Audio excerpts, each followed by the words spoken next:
Hello YouTube friends, it's Fossilsaurus here. I'm coming at you with an informational video and sadly no fossils.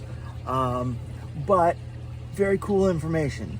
What I'm bringing to the table today, metaphorically, is information about our good old favorite shark, Megalodon. Now, it's been around for quite a while now that Megalodon is no longer closely related to great white sharks, and it is no longer Carcharodon,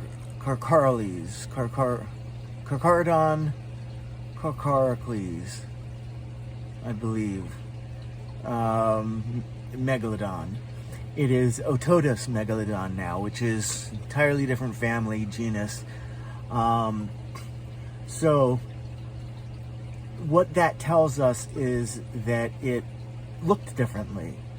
Not only did it look differently as far as just superficial details, but the general shape could have been different too.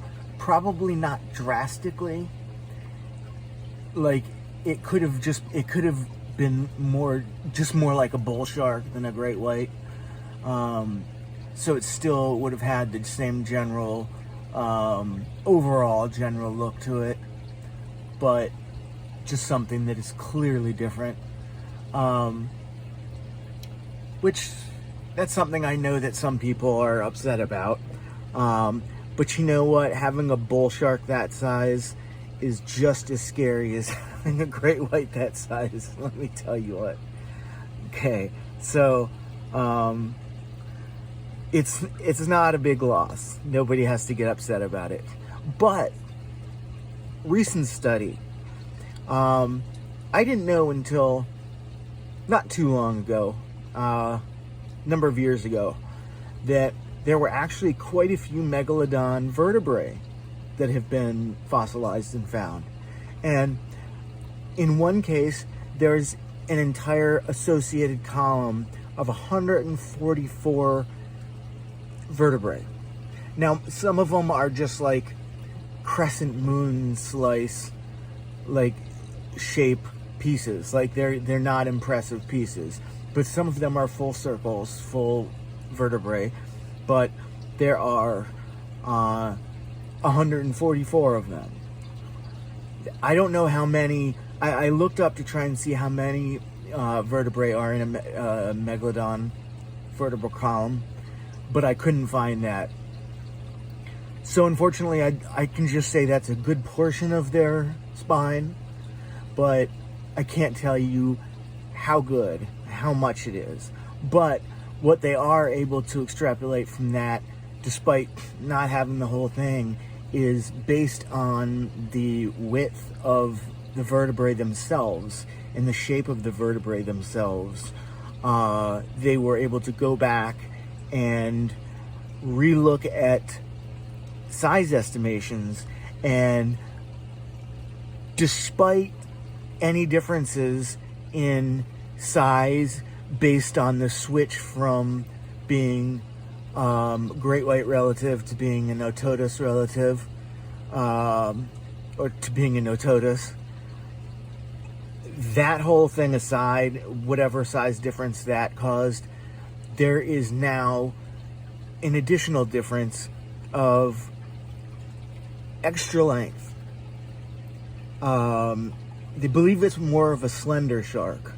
That's what it seems to be leading to, but slender and longer. So basically bigger, just not as beefy as the great white. So, that's just early, that's just the thoughts, the early implications of the study. And nobody's saying that it's this skinny shark swimming around there. They're just saying that it seems to be not quite as bulky as great whites, which are extremely bulky sharks. So you can have a shark that's not as bulky as a great white shark and still have it be very bulky. So don't let that turn anybody off thinking that these are now some wussy looking little skinny sharks or something. But the main point is that they are longer. They're bigger than what we were expecting. We still can't tell how much. We can't tell how big they are, period, or how much bigger they are, period. But it is a significant amount, quite a few meters.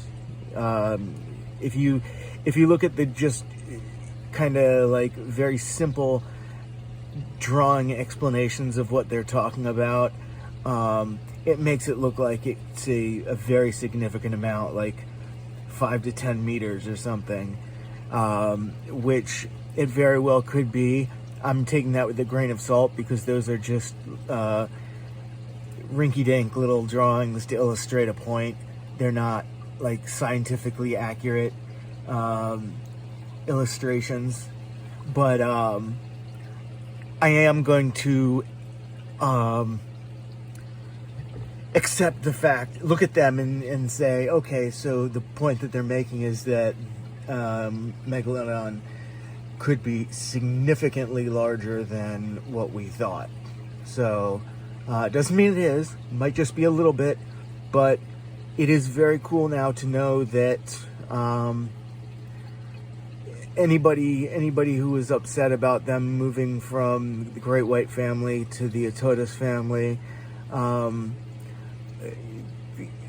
let this perk you up a little bit to know that even though that was the case, whatever changes, despite whatever those changes are, we now know that they were bigger, even bigger than they were before.